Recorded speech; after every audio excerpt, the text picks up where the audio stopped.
जे टायगर जे महाराष्ट्र मित्रांनो, आज या सोलापूर जिल्ह्याचे सिव्हिल हॉस्पिटलमध्ये आलोय. मला एका महिन्यापासून कॉल येत आहे की इथे सोलापूर जिल्ह्याच्या सिव्हिल हॉस्पिटलमध्ये एमआरआय मशीन चालू नाही. इथल्या अधीक्षक साहेबांना भेटण्यासाठी आलो. अधीक्षक साहेब आज सुट्टीवरती आहे आणि महाराष्ट्र राज्याचे हेल्थ मिनिस्टर त्या साहेबांना पण बोलणं झालेलं आहे की एका महिन्याच्या आत इथे अधीक्षक साहेबांना जायकर साहेब इथे एमआरआय त्यांच्या अंतर्गत आहे.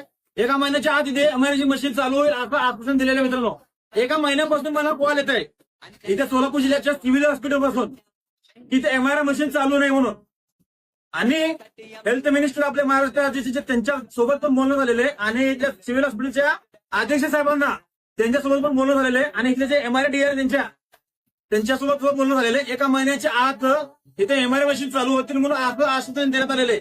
जर एका महिन्याच्या आत जर चालू नाही होईल तर व्यवस्थित कायदेशीर जे काही मार्ग लावायचे व्यवस्थित टायगर ग्रुप सामाजिक संघटनेच्या माध्यमातून मी मार्ग लावणार. लक्षात ठेवा मित्रांनो. जय टायगर, जय महाराष्ट्र मित्रांनो.